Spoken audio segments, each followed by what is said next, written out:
Hello and welcome back to my channel. My name is Kim. If you're new here, welcome. Thanks so much for stopping by. I am sorry to my subscribers for disappearing for a week and a half. Things have been kind of hectic and I've been very busy and very tired, but I'm back with a book haul to share with you all today.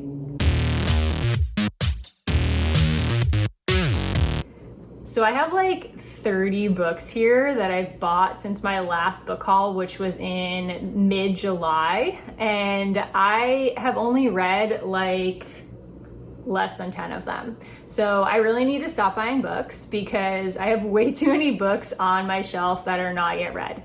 But let's talk through these and maybe you guys can convince me to pick one of these up as my next read. So I'm gonna start with the books that I've already read. I'm not gonna do like reviews or thoughts or even star ratings because that's not what this video is, but stay tuned for future videos or I'll let you know which videos I reviewed these in if they're from a past video. First I have The Black Kids by Christina Hammonds Reed. I did read this very recently and so it will be in my September wrap up, but this one is about a girl named Ashley who is a privileged Black girl living in Los Angeles in 1992. The book is taking place during the Los Angeles race riots, but that's not really the main focus of the book. Like they're kind of almost happening in the background as Ashley is going through normal senior stuff. She's a senior in high school. This does deal a lot with racism and prejudice, as well as stereotypes, police brutality, relationships, both healthy and otherwise, derogatory language. Like there's a lot of great discussion in this book. So it is definitely about racism, but it's not directly about the race riots, which I feel like it's marketed to be. So just kind of FYI if you're looking to pick this one up. Next I have Illegal by Owen. It's Owen. It says it in the back of the book. I was saying it completely wrong. I was saying Ian. It's Owen. Owen Colfer and Andrew Donkin. So this one is a graphic novel. It is beautifully illustrated. Already read this one as well, so this will be in my September wrap up, but this one is about a boy named Ibo. He's 12 years old and he is a refugee. He is setting off to follow his brother Kwame on the trek to Italy to escape Ghana. So he discovers that his brother has left without him and he heads off to find Kwame and follow him. And they go on a trek across a lot of dangerous places to try to escape to a refugee camp in Italy. Next is The Shadows by Alex North. I read this one in August, so it is in my August wrap up. I read this as part of Summerween. This is about a guy named Paul Adams. I've already forgotten like everything about this book. That's how uninteresting it was. But this is about a guy named Paul Adams who he's returning to his hometown, I think 25 years after this horrible crime was committed by his friend Charlie Crabtree. And Charlie and his friends, including Paul when he was younger, were experimenting with lucid dreaming. So that's like a big part of the plot. And he basically goes back because he's going to take care of his mother that has dementia. But at the same time, there's another cop named Amanda who is investigating a crime that seems to be somehow connected to the Charlie Crabtree case. So you're kind of flashing back and forth between the past when they were kids and then the present where Paul is like getting dragged back into this and Amanda is investigating the new murders. Next I have The Only Good Indians by Stephen Graham Jones. I also read this one in August. This was also for Summerween. This is a horror novel and it's actually by an Indigenous author. So if you're looking to pick up more books by Indigenous authors, definitely check this one out. This is the first I've read of his, but I really enjoyed it. Again, not wrapping things up, right? Okay, so this one is about these 4 Native American men who are being stalked by this elk-like entity that is bent on revenge because of an event that happened 10 years ago on the reservation. They essentially hunted on the elders' land where they weren't supposed to be hunting, and so now this elk that was pregnant and they killed is now coming after them 10 years later. So super spooky, definitely weird, but a quality horror book if you're looking for one. Then I have Mysterious Affair at Styles by Agatha Christie. I reviewed this as part of my Thoughts on 3 for mystery thrillers, so I'll link that video down below for you if you want to check that out. But this one is the first in the Hercule Poirot series. It centers around, obviously, Hercule Poirot, but he's investigating this mystery that's taking place at this estate. And so they're at Styles Court, and Emily Inglethorpe is killed. They don't know how she was killed. They think she was poisoned. Hercule Poirot shows up, helps to investigate the case and figure out what happened to Emily. There's lots of intrigue and running around and Englishness involved. And this is the first of the series if you're interested in getting into the Hercule Poirot books. Then I have The Woman in Cabin 10 by Ruth Ware. I also read this for that same video and reviewed it. So this one is about a journalist who gets called to go on a cruise, like a luxury cruise ship. She's reviewing it for the magazine that she works on. And she is essentially like kind of an unreliable narrator. She has this event happen to her right before she gets on the cruise where there's like a home invasion. Her apartment gets broken into, and so she's very on edge. And she thinks that when she gets on the ship, she sees the woman next door thrown overboard and murdered, and no one believes her. And so it's kind of like the story of figuring out if she's crazy or this actually happened.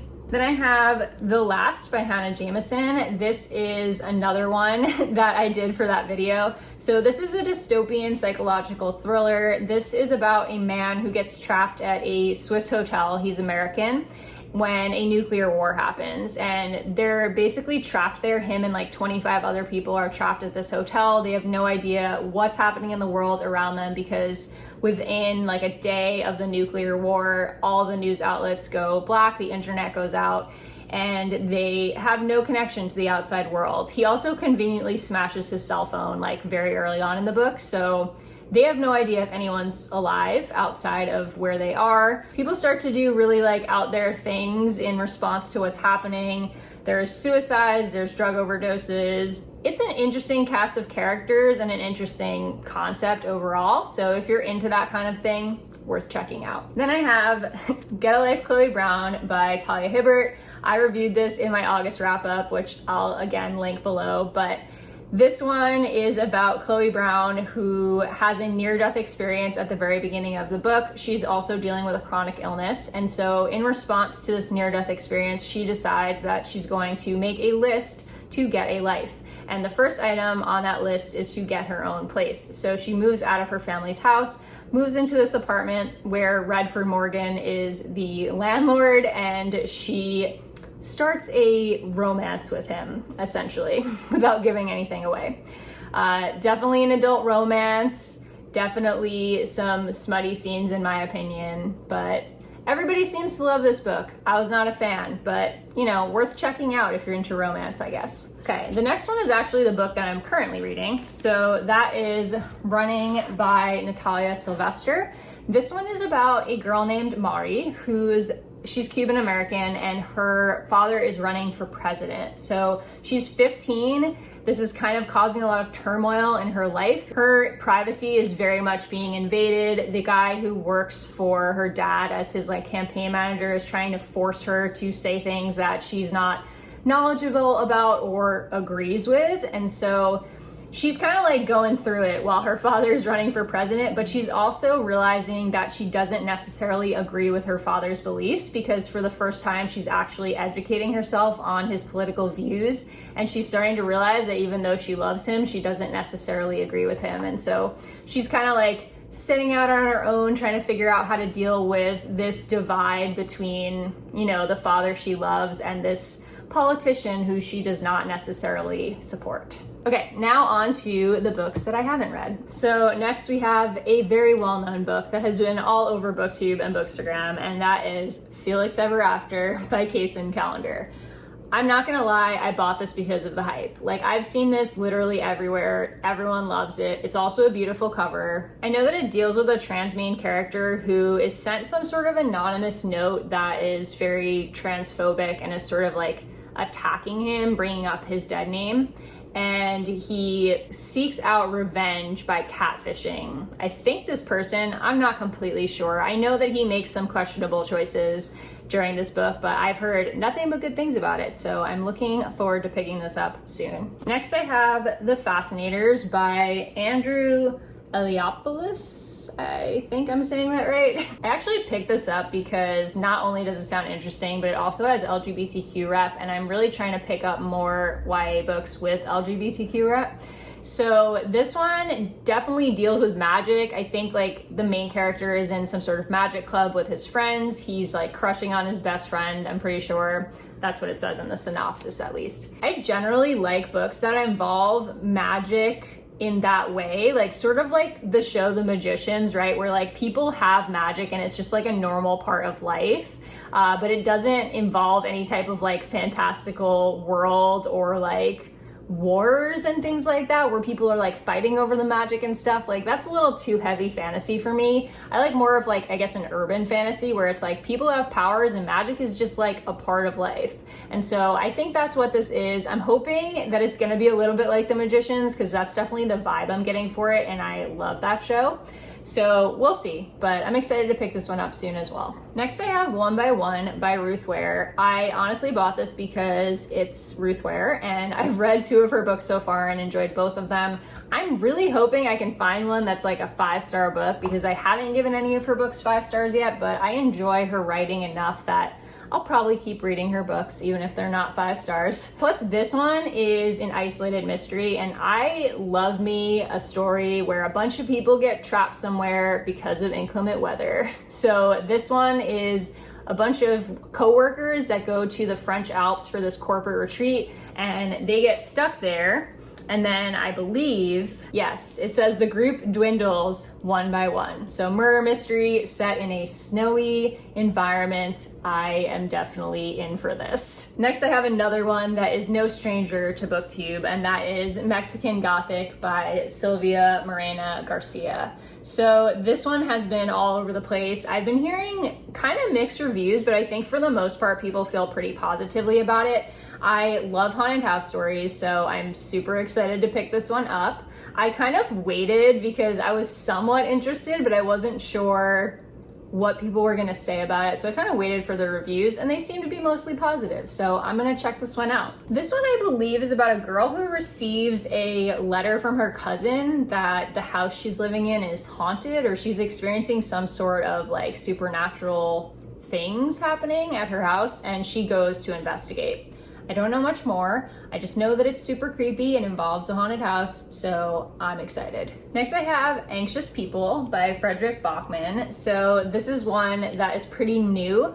This is actually my first Frederick Bachman. I know everybody like loves this author, and I've heard nothing but good things about him, but to be honest, a lot of his other books, the plot just doesn't sound that interesting to me. So I don't know, maybe I'll like this one and I'll end up picking some of his other ones up, but this one sounds super interesting. This is about a group of people that get trapped or held hostage at an open house. I believe it's in an apartment. Yes, an apartment open house. They get trapped there when a bank robbery gone wrong. Like he shows up, I think, at the open house and keeps them hostage. And I think this one is supposed to be more of like a character study of all the people that are trapped there and like their interactions with each other, which I'm down for. I haven't read a good character study book in a really long time, so I hope that this one is satisfying. Okay, next I have The Extraordinaries by TJ Klune. This one is like on my immediate TBR, like I'm picking this one up very, very soon, definitely this month. So this one is, again, I've heard nothing but good things about TJ Klune. I haven't read either of his books, but this one is about Nick Bell. He is a teenager who is a fan fiction writer for the Extraordinaries universe. He's a really popular fan fiction writer. And he, on one fateful day, meets Shadowstar, his favorite superhero from Nova City. And he has, I believe, kind of like an embarrassing encounter with him. And then this changes everything, and Nick wants to be extraordinary, and he sets out to figure out how to do that. I've heard this is super cute and super funny, and I really hope that this is a YA fantasy I like, because I've been struggling a lot with YA fantasy lately. Next I have Ssia Martinez and The Moonlit Beginning of Everything. I talked about this in my TBR for this month as well. This one is a science fiction young adult book about a girl whose mother disappears. She's presumed dead. She's taken by ICE officers, and her daughter is out in the desert with her friend, I believe, and a UFO lands, and out pops her mother. I think this has something to do with like experimenting on immigrants as well. Some of the kids at school are reading it already and are really enjoying it. So this one sounds like really interesting, and it deals a lot with kind of immigration and how we treat immigrants in our country. So I'm like really excited to pick this one up. Next I have two books that I actually bought for Summerween and didn't get to, so now they're just sitting on my shelf, and hopefully at some point during this spooky season, fall, I will get to them. So the first is The Cabin at the End of the World. This one is about a little girl who's with her parents and at this cabin that's like in the middle of nowhere. They're like 2 miles from the nearest neighbor. This person comes up and starts playing with the little girl, and then he tells these other people start approaching the cabin, and he says to the girl, like, none of this is your fault, but you guys are gonna have to make a decision that's going to change everything. I think this is like a home invasion / dystopian type of story. I honestly bought this because Gabby at Gabby Reads loves this book and always recommends it, and it sounds really interesting, and I'm totally down for being completely creeped out. So hopefully I will get to this in the fall. Then I have Kill Creek, which is another haunted house story that I bought for Summerween and did not get to. This one's really long. It's like 400 pages, so I need to pick this up at some point, definitely over like the Halloween season, and hopefully get to it, because I think I'm really gonna like this one. I've heard mixed reviews, but this sounds like right up my alley. So this one is about a group of horror writers who all get together to do kind of this stunt, I guess, at a haunted house. It's like a publicity stunt, but they don't expect it to actually be haunted until they get there, and it is. And so, pretty classic haunted house story, I think. But it also deals with writers, and I love books about writers. So I'm super excited to see haunted house / writers put together into one book. I think this is like a recipe for success for me. Ah, yes. And then two more books that I bought for Summerween and never read. So we have The Troop by Nick Cutter. This one is supposed to be pretty heavy on the body horror. This is about a troop of boys, I believe like a Boy Scouts type of thing, where they go into the woods and this man approaches them and he tells them he's very hungry, he looks very sickly, he has some sort of disease that quickly spreads to the other boys and people in the woods, I believe. I don't know. I know that it's very pandemic-y and there's lots of gross stuff in it. So again, hopefully I'll get to this during the fall. I also got Pet Sematary, which is a Stephen King that I've been wanting to pick up for a while. I think this is probably going to be my next Stephen King after Salem's Lot, because everybody like loves this one and says it's their favorite Stephen King. So I'm pretty excited about it.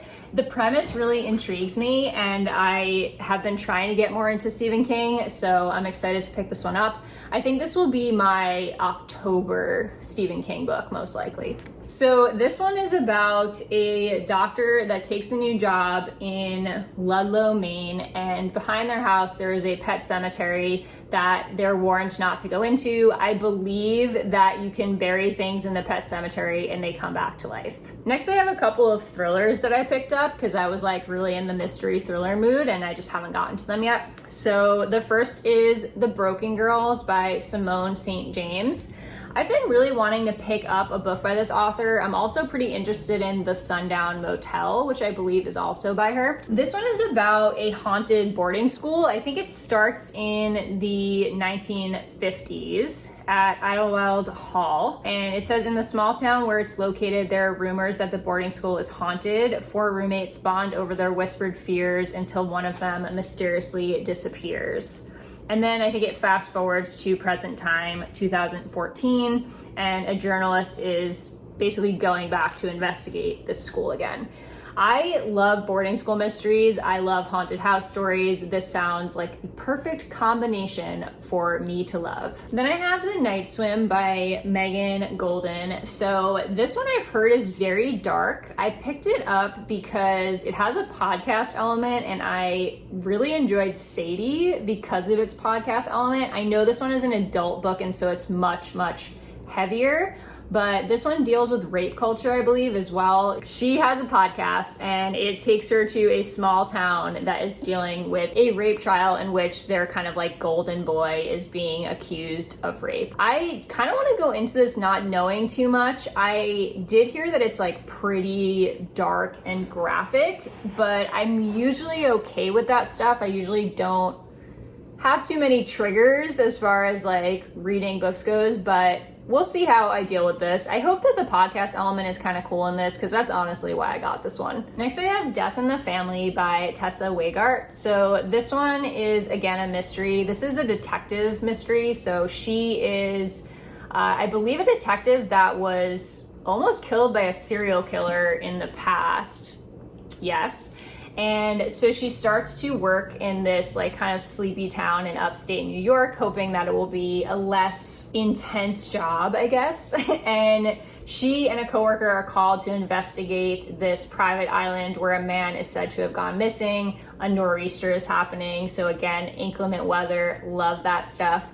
It's a murder mystery. I think it has to do with kind of like these wealthy people all flitting around and pointing fingers at each other, which I love. So I'm into it. Next, I have another one that's on my TBR for this month, and that is Salems Lot by Stephen King. So this is my Stephen King for this month. This one I'm so excited to pick up because I've heard nothing but good things. And I also just started watching Castle Rock on Hulu, which I know kind of has spoilers for some of his books that I haven't read yet, but I am loving that show. And the second season takes place in Salems Lot. Pretty sure I'm missing some of the references, but hopefully once I read this, I will get them. So this one is about a guy named Ben who goes back to Jerusalem's Lot to explore the history of the Marston House, which I believe is supposed to be haunted. It says it's an old mansion, long the subject of rumor and speculation.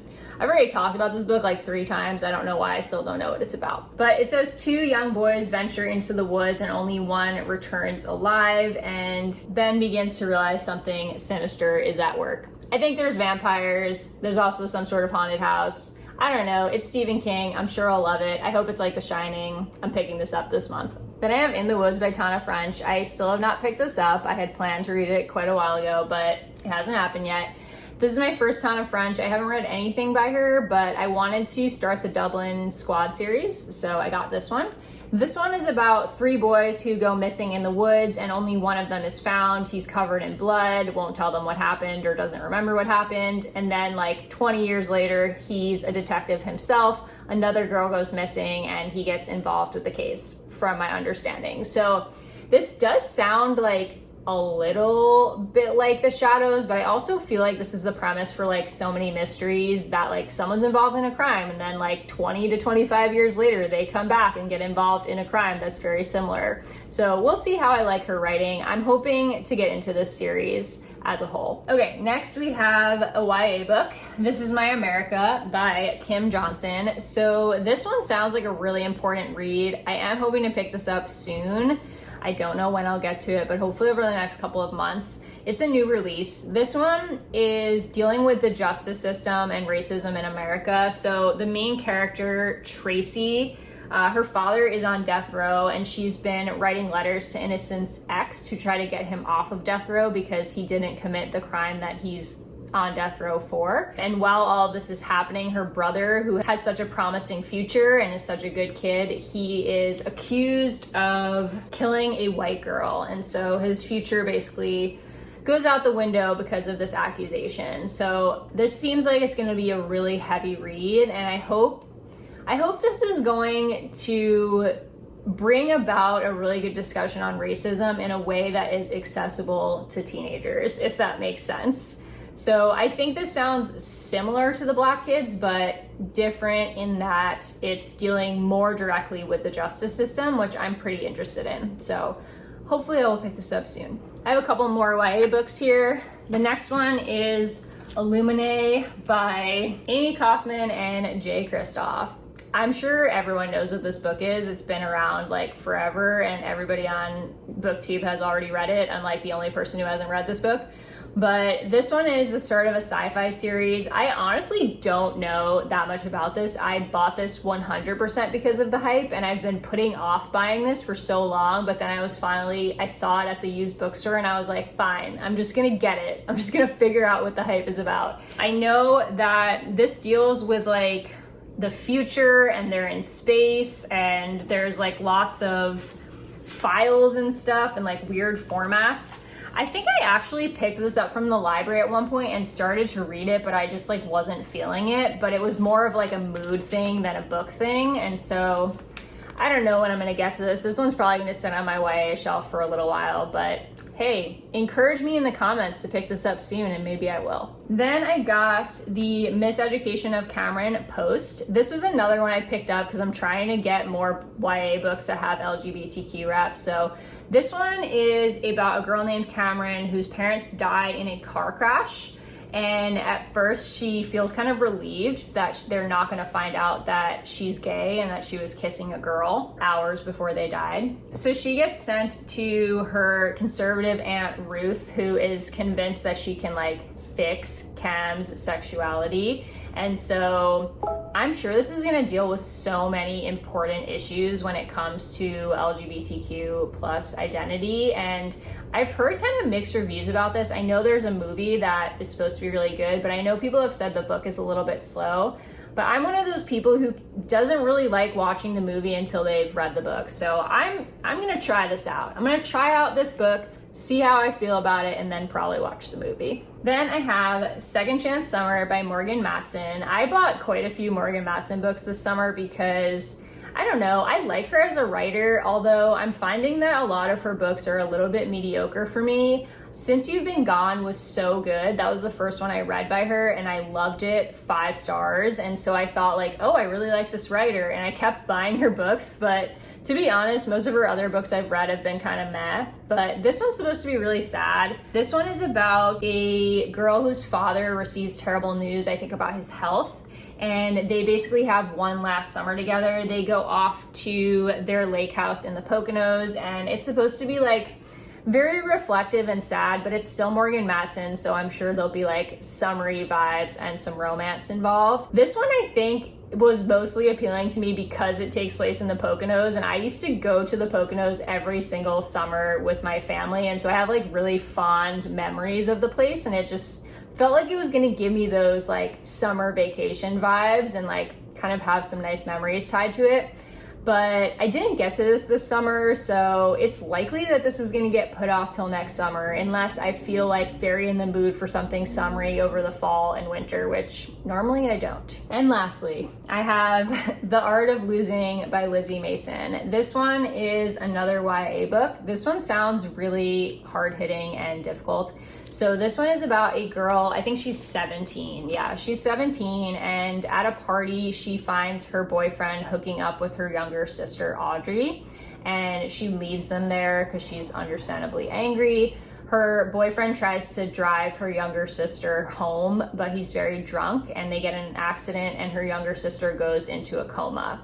So now she's like dealing with the after effects of this, the fact that Mike has a drinking problem and almost kills her sister and her sister's in a coma. This sounds like it's gonna be really difficult to get through, but also might be really important. I think YA books that deal with trauma can be done really well and be really effective, or they can be kind of like overdone where it's like too much focus on the trauma and not enough on the recovery, if that makes sense. I don't know if that makes sense, but I don't know. I've seen trauma done really well in YA, and I've also seen trauma not done well in YA. So I've never read anything by this author. I picked this up at the used bookstore because it looked interesting, and hopefully it will be interesting. If you've stuck around this long, thank you so much for sticking around and watching this entire video. And thank you so much for stopping by my channel. I hope that if you're new that you'll stick around and hit that subscribe button for more bookish content from me in the future. I I have 2 videos upcoming very soon. One is going to be a new thoughts on 3 about 3 of the YA new releases I read from this video. And I also have a Stephen King reading vlog coming your way. So I will see you guys in the next video.